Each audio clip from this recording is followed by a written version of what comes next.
Bonjour à tous, bienvenue sur Mathessa, ma chaîne de maths pour dédramatiser. Au programme aujourd'hui une leçon pour les élèves de terminale, qu'ils soient en terminale spécialité ou bien en maths complémentaire. Calculer une intégrale avec des fonctions composées. C'est une leçon assez compliquée car elle est transversale, elle mêle naturellement le calcul d'intégrales et donc de primitives, avec la notion de fonctions composées. Je vous invite tout naturellement à aller voir la vidéo sur primitives de fonctions composées pour vérifier vos acquis et valider que vous maîtrisiez toutes les formules U', E de U, U' sur U, U', ou bien même U' sur racine de U. On va déjà donc commencer par expliquer et rappeler ce qu'est une intégrale. On a donc f, une fonction continue sur AB, AB étant un intervalle fermé borné de R avec A inférieur à B. Et bien I pour intégrale, donc c'est l'intégrale de A à B. A et B s'appellent les bornes de l'intégrale de f de x dx.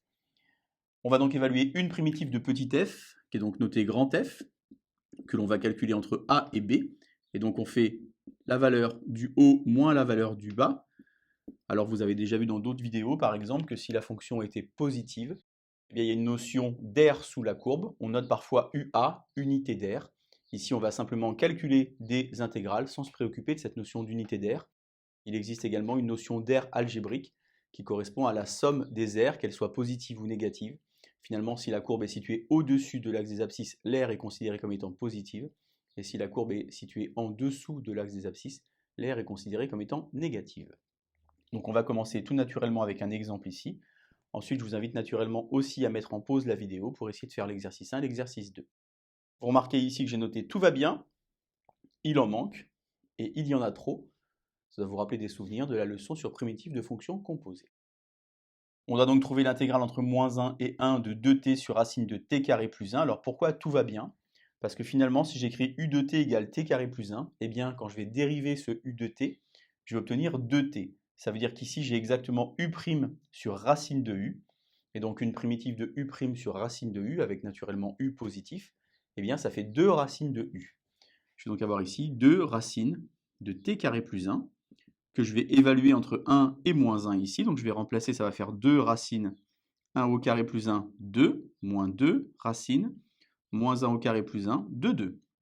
Au final, je trouve 0. Alors un petit point sur ce 0. D'abord, lorsque j'observe cette fonction qui est ici, bien, je me rends compte qu'elle est impaire sur grand R. Je rappelle qu'une fonction impaire, ça veut dire que f de moins t est égal à f de t, et que le domaine est symétrique par rapport à l'origine. Et donc tout naturellement, lorsque je vais calculer l'intégrale d'une fonction impaire sur un domaine symétrique par rapport à l'origine, eh bien entre moins 1 et 0, la fonction est négative, donc sa représentation graphique est située sous l'axe des abscisses, et entre 0 et 1, la fonction est positive, donc sa représentation graphique est située au-dessus de l'axe des abscisses. Et donc, les deux parties que j'ai à gauche et à droite vont se compenser, et j'obtiens finalement une aire ici qui est nulle. Au niveau mathématique, on a aussi une autre propriété qui dit que si j'ai une fonction impaire, eh bien une de ces primitives, les primitives, la primitive, vous connaissez ce vocabulaire, est alors une fonction paire. C'est la raison pour laquelle j'ai ici grand F de 1 et grand F de moins 1 qui sont égales. Vous mettez naturellement en pause la vidéo, vous allez tenter donc de faire l'exercice 1 et l'exercice 2 et ensuite je vous corrige tout ça. Alors I égale intégrale de 0 à ln de 2 de e de 3x sur e de 3x plus 1 dx. Il en manque, ça veut donc dire qu'on ne va pas exactement avoir une formule du cours, on va s'en approcher, il va donc falloir ajuster. Vous avez certainement déjà entendu parler de ce verbe-là, ajuster. Alors U représente le dénominateur, e de 3x plus 1 n'est jamais nul puisqu'une exponentielle est toujours positive. On va donc dériver e de 3x plus 1, la dérivée de e de 3x c'est 3e de 3x. Ça veut dire que ici, je n'ai pas exactement ce que je voudrais. Moi, je voudrais bien avoir 3e de 3x. J'ajuste donc ici, et si je mets un 3, je vais simplifier mon écriture avec un 1 tiers à cet endroit-là. C'est finalement uniquement un jeu d'écriture qui va me permettre de faire apparaître ici U' sur U. Une primitive de U' sur U, c'est ln de valeur absolue de U, mais puisque j'ai dit tout à l'heure qu'une exponentielle était toujours positive, eh bien le dénominateur est toujours strictement positif, et donc je vais avoir ln de U. Un tiers est une constante multiplicative, on va donc la conserver dans l'intégration. On va obtenir finalement un tiers ln de e de 3x plus 1 à évaluer entre 0 et ln de 2.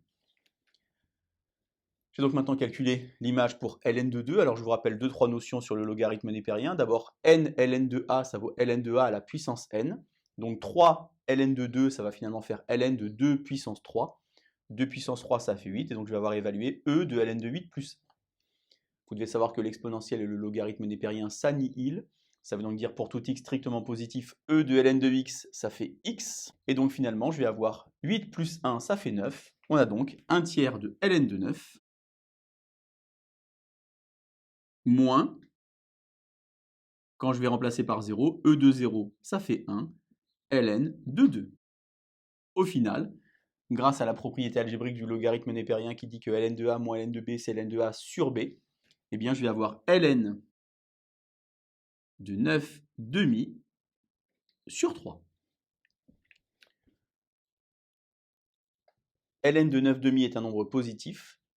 Sur 3, ça fait un nombre positif. Vous remarquez que la fonction qui est ici est positive. Donc j'avais donc l'intégrale d'une fonction positive. J'obtiens donc ici une valeur positive. C'est assez cohérent avec tout ce que je vous ai dit depuis tout à l'heure. Exercice 2, calculer i égale intégrale de moins 1 à 0 de 6x carré facteur de x cube moins 1 dx. Cette fois-ci, il y en a trop. Alors je repère que u, c'est toujours l'expression qui est la plus grosse, donc c'est cette chose-là. La dérivée de x cube plus 1, c'est donc 3x carré.